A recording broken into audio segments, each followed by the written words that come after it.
I'm super excited to share with you guys a very special episode. In this episode, I will be interviewing my own kid, my oldest son, Aiden, 13 years old. I want to ask him to share with us what are some of the important lessons that he has learned from me over the last 13 years as his mom and coach.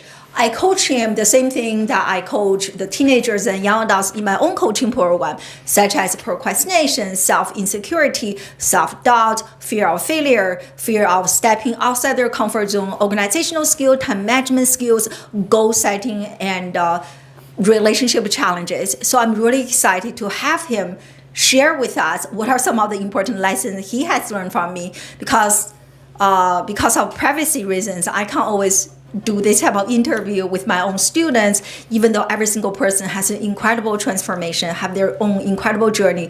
So I thought, why not interview my own kid? So really excited, and he created a list of 13 lessons he learned from me, and he pretty much created the list by himself without any involvement from me. But I did review the list to make sure everything is good, and so I also prepared some charts, graphs to share with you guys.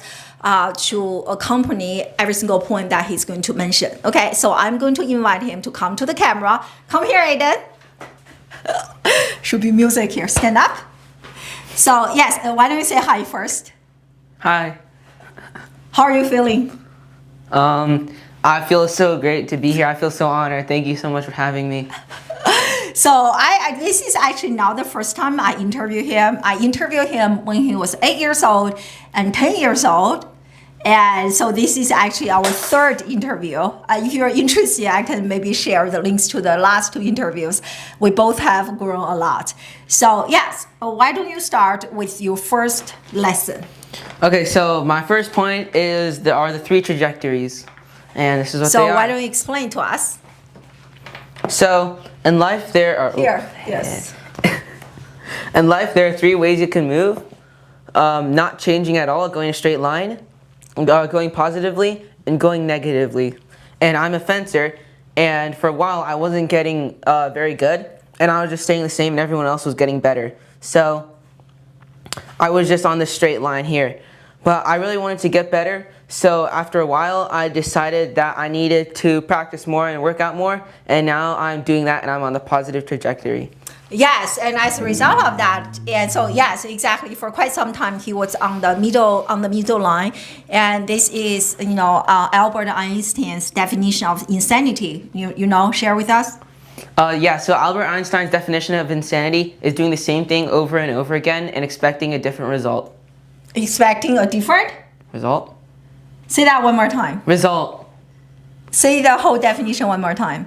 The definition for insanity is doing the same thing over and over again and expecting a different result. Oh, yes. I got it wrong. Yes. What? So you are correct. Yes. So I for a second, yes. Because, yes. So if you are doing the same thing over and over, you are going to have the same result. You're not going to have a different result. But unfortunately, this is a pattern I see in so many parents and young people. They keep taking actions and have the same beliefs and mindset and on this line, but they're hoping to have a better and different result. It is unfortunately not to happen. So after lots of coaching with him, and we identified what are the green color actions, and this is exactly what I do with the young people in my coaching program. Identify the green color actions so that you can have a different trajectory, you can have a different reality. And why don't you share with us? And as a result of this, we actually just came back from a national tournament. Why don't you share with us your results? Yeah, so I got 15th place out of 321 kids in my age group, and I got a B rating, so I'm pretty happy with that. So that's pretty good, right? Out of 300 kids, top 16, and I'm really proud of him. But this is exactly after we help him identify what are the green color actions, and he actually starts to take green color actions, not just perpetuating the same actions and beliefs, right? Yeah. Now you're having a different result.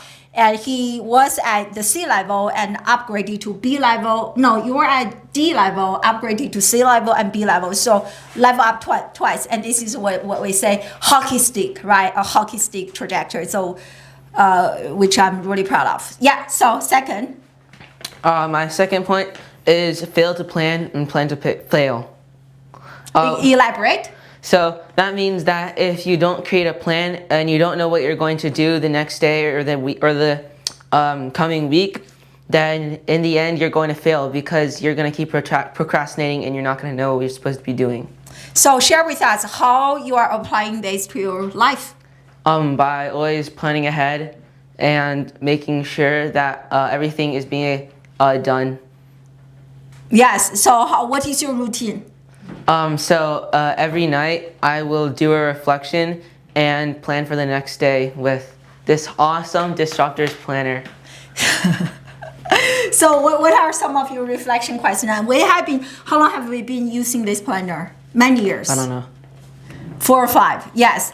So share with us some of the reflection questions we do. So what you do, you write down. Sorry. So you write down the day's wins and how the day could have gone better, and then you write 4 things that you're grateful for. Yeah. So this is also the planner that I. Can you hold this for me? Yeah, can you hold this as my microphone? Yes. Always good to have someone here. And this is the planner that I use for myself. So here's the planner. So the planner is called the Disruptors Planner.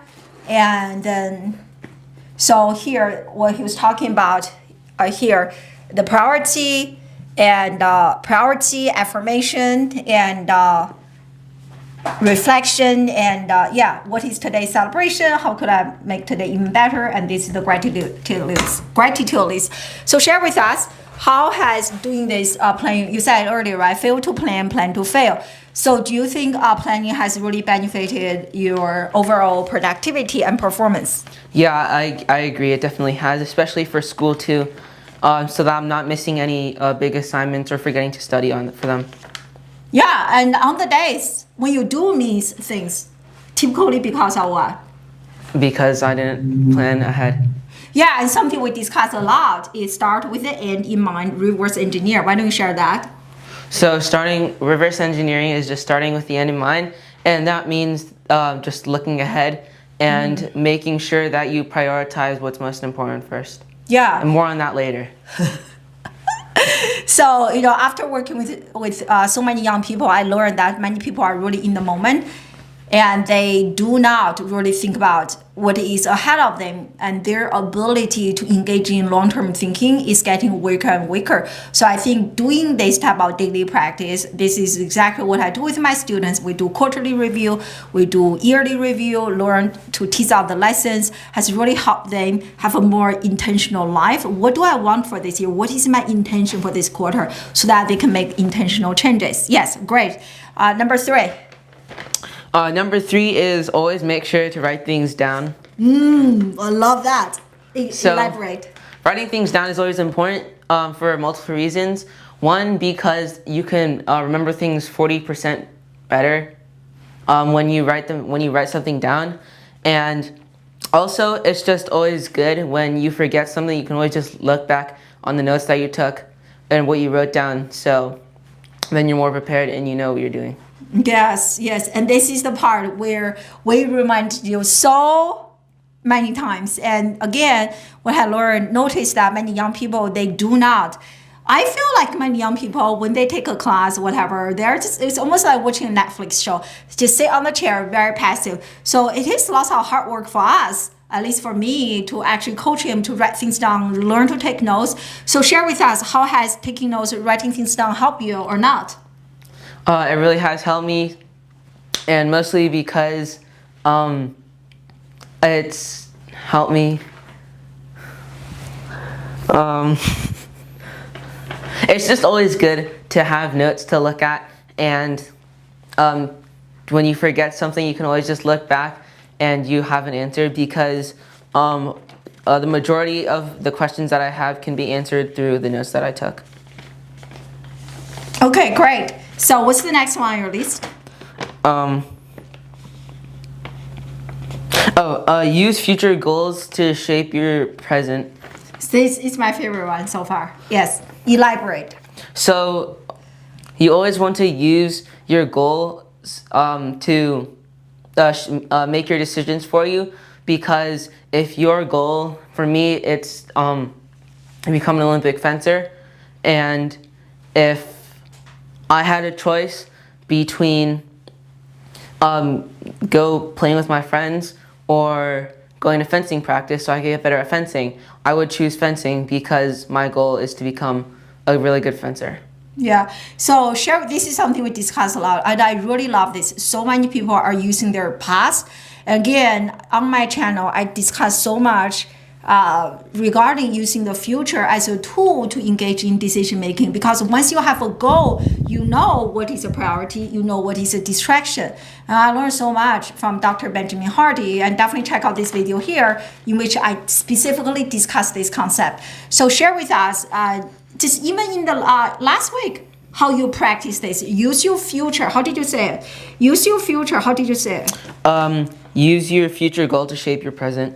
Yeah. So in the last week when we were at the convention, how did you apply this? Use your future goal to shape your present. How did you apply it? Right, Give us an so, example.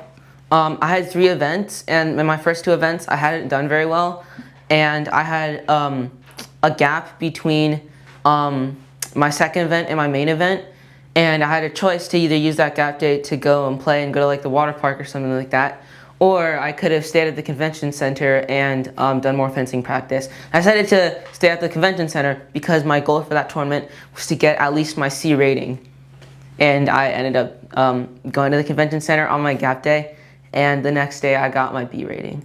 So you think it's worth it? Yeah. And so yeah, right. So once you have a goal, and you actually have a filter, and you can use the goal as your filter to filter through distraction versus priority. And I use this all the time, right? I have a goal for my business as a mom, everything I have a goal. So I always use that goal to help me decide what should I do, how should I practice decision making in this specific situation. And this is actually a big part in my coaching program. Like lots of young people, I will say this, and I'll get back to him. It's not, your kid doesn't really have a crisis of a lack of confidence or motivation. The real crisis is a lack of future clarity, goals they have so that they can understand what is the purpose behind this specific action. If they do not understand the purpose, they do not take action. Yeah. So next one, I love that one. Number 5 is making the same mistake twice is a choice. Love this. Say that again. Making the same mistake twice is a choice. Yes. So what do you mean by this? And give us some example. Be vulnerable. Yes. Okay, so making the same mistake twice. The first time you make a mistake, you should be able to learn something from it, and you should be able to learn your lesson the first time. So after the second time of making the exact same mistake, that is a choice this time because you knew what you were doing.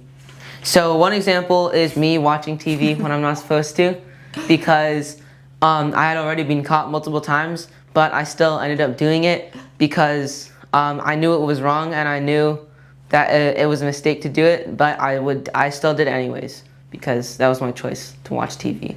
Yeah, and we all make mistakes like that, right? And so something we always say is that lessons are Lessons are repeated until learned. Yeah. So I don't know, like, you know, how many times this lesson will repeat. Maybe someone will need 1 year, I don't know. And for you, where like I make the same mistakes in my business many times until I finally decided, you know, I have decided I'm no longer going to invest in this mistake. I'm actually going to take the lesson that I learned through the mistake to actually change the trajectory of my life. So yeah. And so I love that one, and so that was a good one. So next one. Number 6 is constructive feedback is good. I love this. Yes, explain. So constructive feedback is kind of just like hearing the ugly truth, hearing what you don't want to hear, but hearing what you need to hear. Oh yes. So, say that one more time. Not hearing what you want to hear, but hearing what you need to hear, because constructive feedback, it just tells you the ugly truth, and it tells you what you need to know, even if you don't want to hear it. And it's always good because constructive feedback, when someone's giving you constructive feedback, it's always a good way to learn what you need to do in the next time you do that thing. Yeah, this is I have to say this is definitely hard for me to balance as his mom and also being the coach. But I always like show up as the good coach, which is now to only coddle you, but actually give you the advice that you need to hear so that you can improve. What are some give us some examples of constructive advice I give you, or share this one that has really helped you. That I just wasn't getting better at fencing. And if I didn't start getting better and working harder, I would just keep getting worse and worse. Yeah. So getting better and doing things differently goes back to 3 trajectories, right? So for him, it's really daily exercise. And I know some of the fencers at his club, they are doing like 2 hours every day. And because it's just like you build that muscle memory. And here is a great book I want to recommend you guys. Why don't you share the title for us? Read the title. Move closer to the camera. The Coddling of the American Mind, How Good Intentions and Bad Ideas Are Setting Up a Generation for Failure.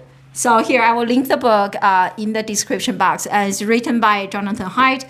And he's really famous for another book called Anxious Generation. So yeah, this whole book, as a college professor, I observed this trend. We're so afraid to say things that may hurt our children's feelings. But guess what? As much as we love our children, I love him very much. And one day they're going to face reality. One day someone is going to reject them. If we don't prepare them when they are at home, how to handle rejections, how to handle constructive feedback. One day when they leave the house, when they graduate from college, they're not able to survive. And in fact, I read an article that came out a few months ago saying that many companies, they are reluctant to hire Gen Z. One of the reasons they don't want to hire Gen Z? Because they're all lazy.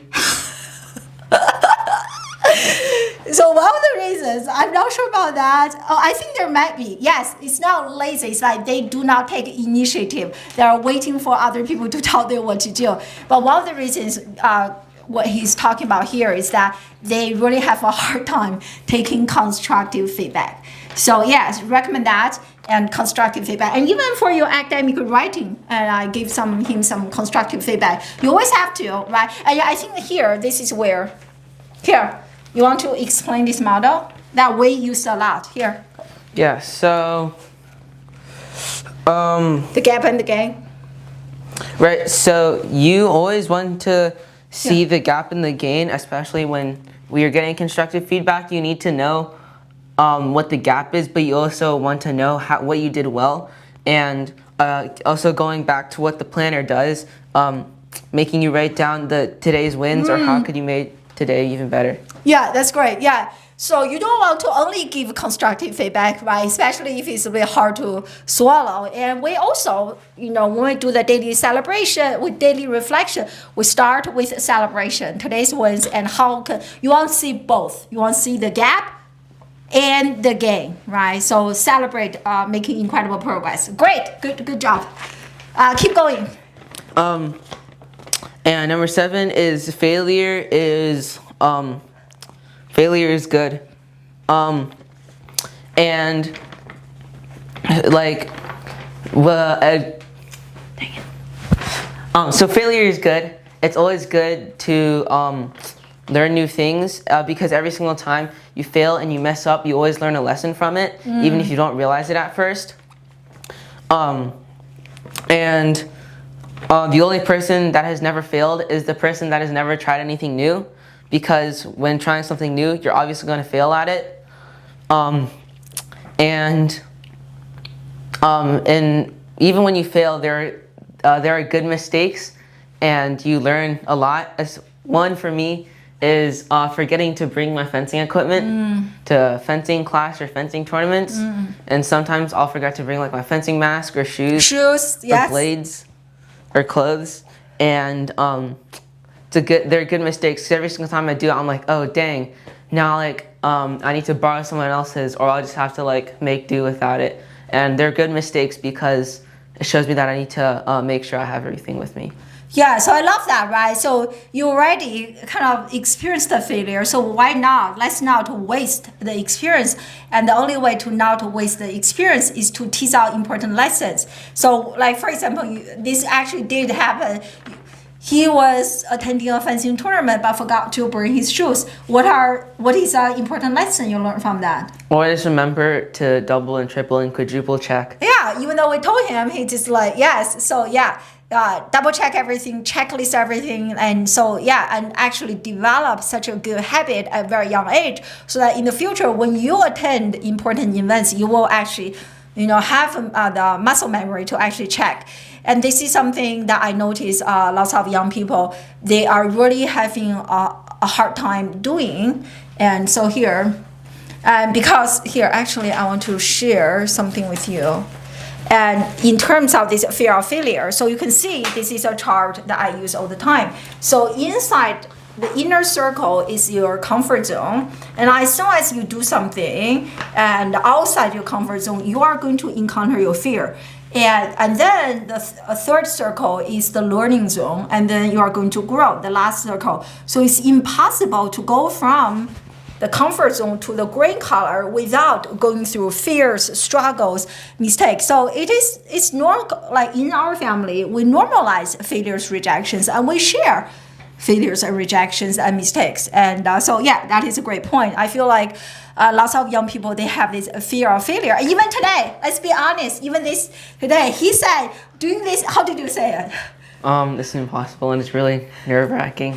He said doing this interview with me is more nervous. It's more nerve-wracking than having to fence at a tournament. Yes, I'm like, therefore, I'm really happy that he's stepping outside the comfort zone. I can tell he's having a hard time looking at the camera, so I can tell. But it's good. So if this is the third time he's doing an interview with me, and I do not expect him to be perfect, right? If this is the first time, the second time, the third time, you are expected to make mistakes because you're outside your comfort zone. Through deliberate practice, you become better and better and better. So that's good.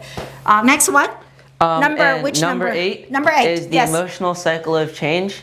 Go to the camera, explain to us. This is the emotional cycle of change, and in it there are 5 stages. The first stage is uninformed optimism, when you think that you got this and you just don't know how challenging whatever you're trying to do is.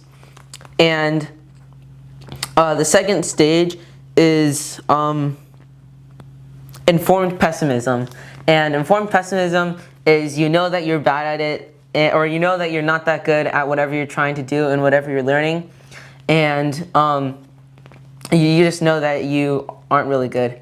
And this one at the very bottom is stage 3, which is the valley of despair, which is when most people end up quitting, most people end up giving up, and it's really just like the worst thing ever. But right after it is the stage 4, which is informed optimism, when you're happy and you know that the hard work has paid off and you've gotten a lot better and you have gone out of the valley of despair.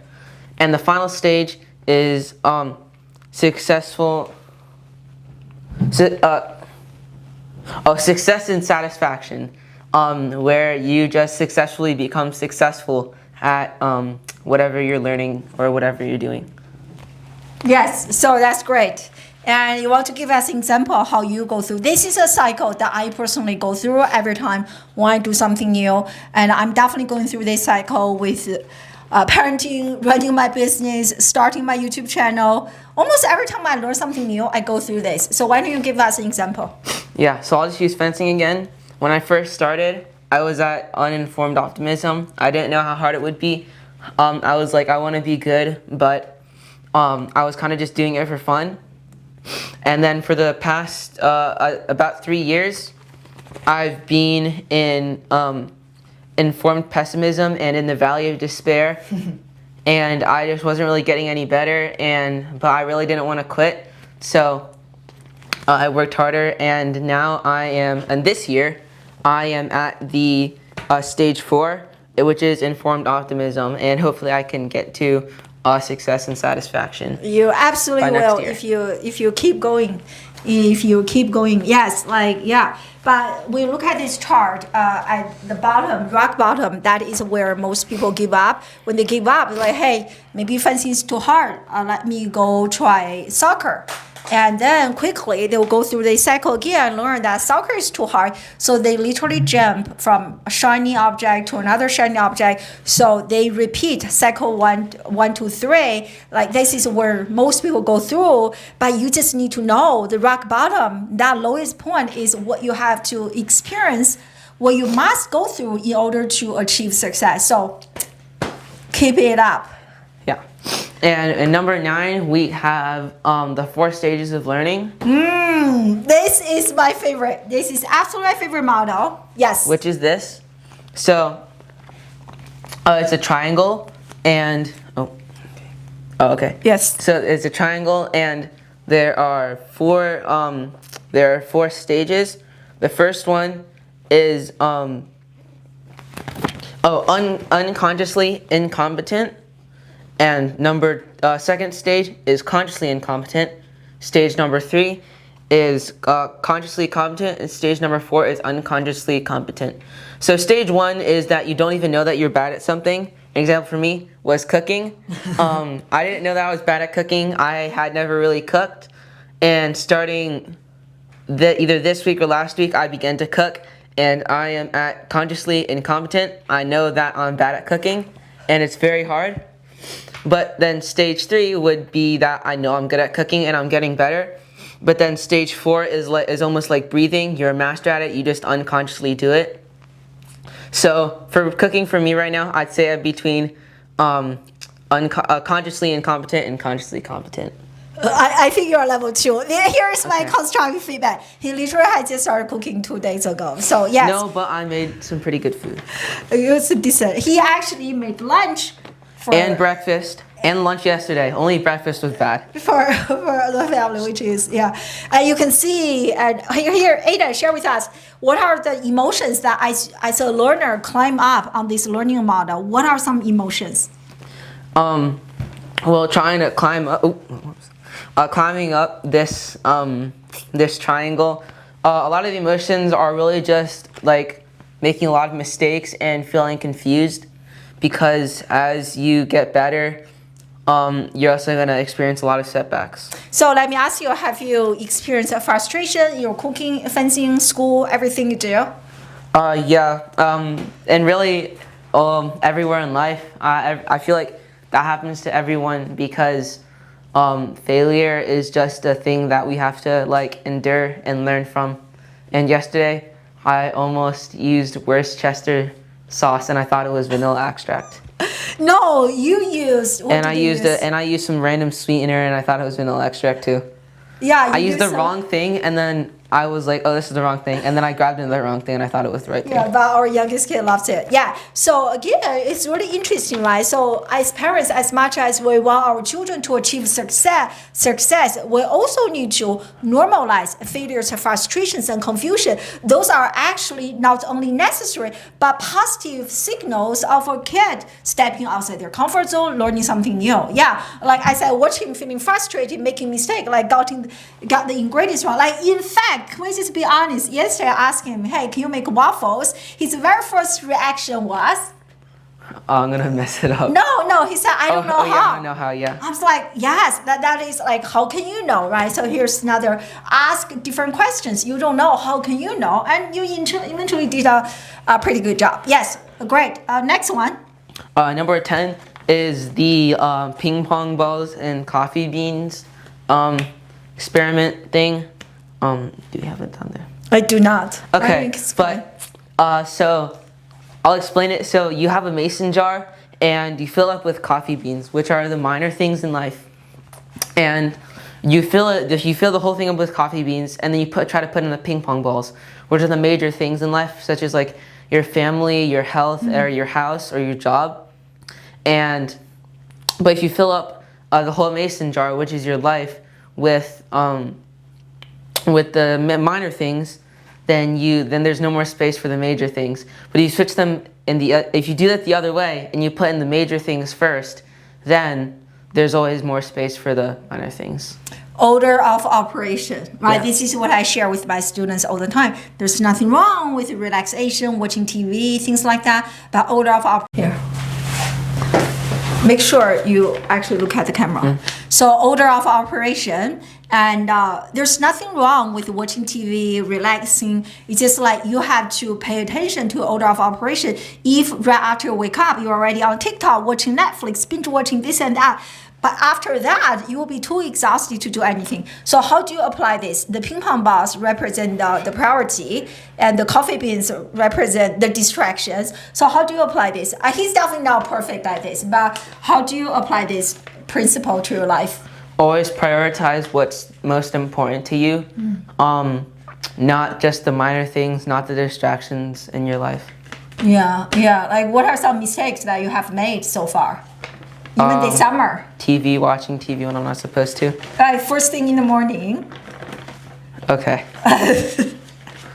Yes, it's okay. We make mistakes. For many people, social media, how many of us right after we wake up? I saw this clip, I forgot from who did this. Before we get vertical, meaning that before we get up, we are actually glued to our phone, watching TikTok, Instagram Reels, Shorts, YouTube Shorts, and absolutely distraction of life. Yes, so next one.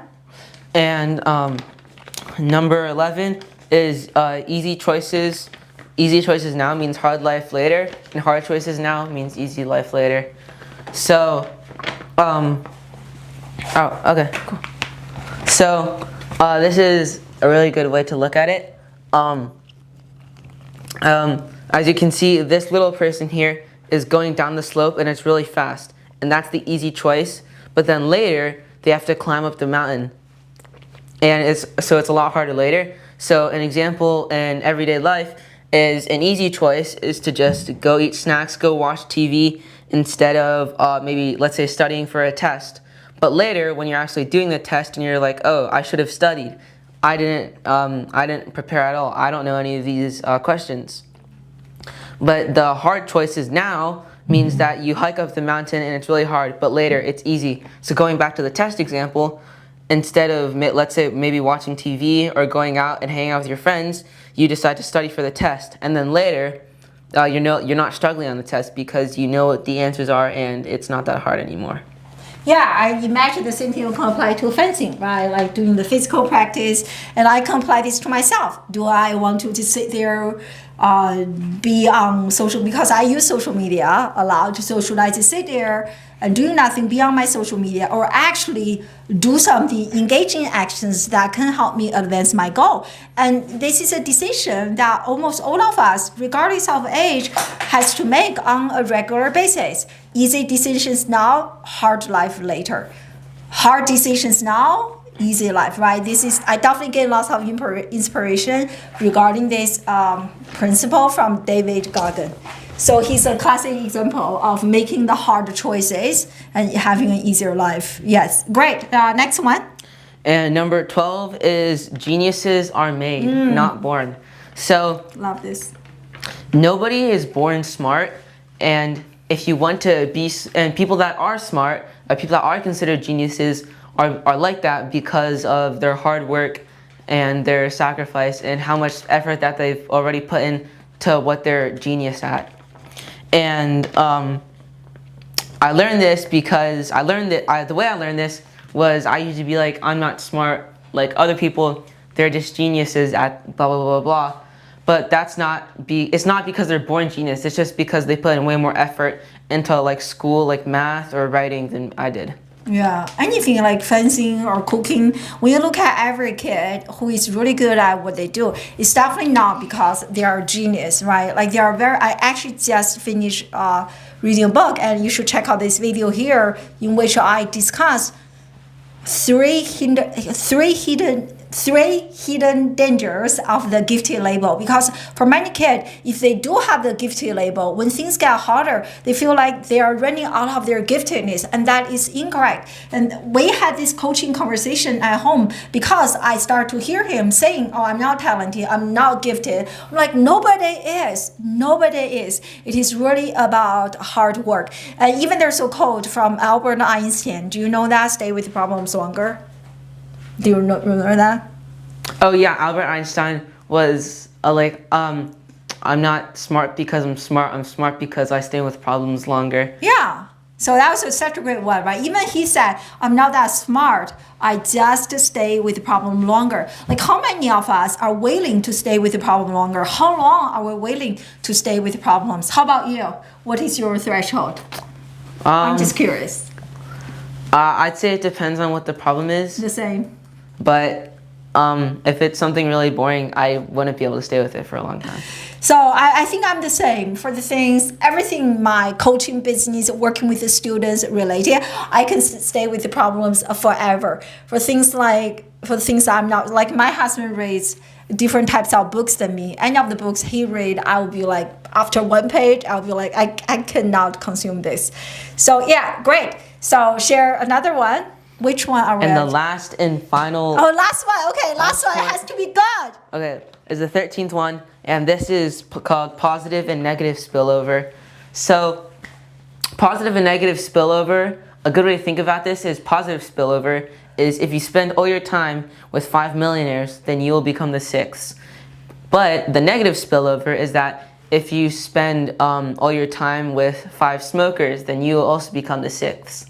So, it always just really matters on who you hang out with and what kind of people you like, what kind of people your friends are, because they will end up shaping you into people like them. So my positive spillover is Dr. I, my mom, because whenever I work with her, I always just become like better and I stay focused more.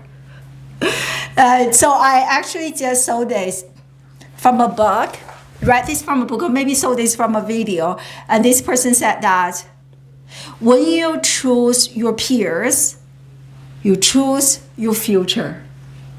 Amen. I was like, wow, that is so powerful. So that is, which is actually based on research, positive spillover and negative spillover.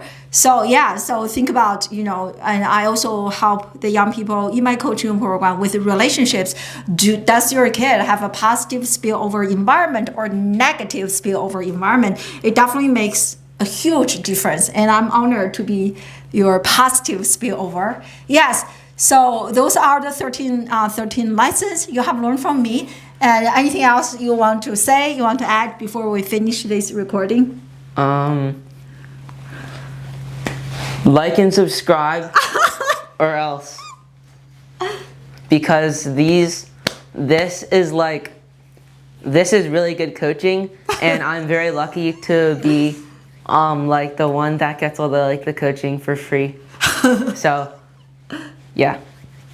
Great. And thank you so much for your time. Should we do a handshake?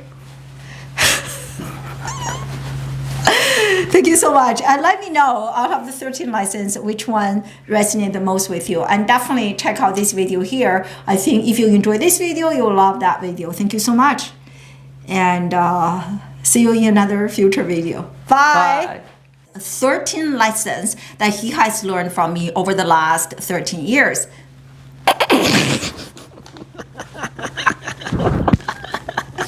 Oh my God.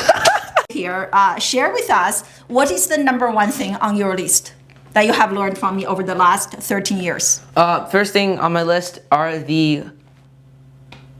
can't read it anymore. The 3 trajectories. No, and then I should come and be like. Yes. Okay. It was when he was a baby, 8 years old. And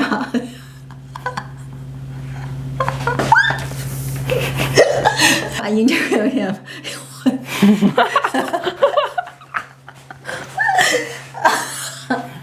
Oh my God! 13-year-old.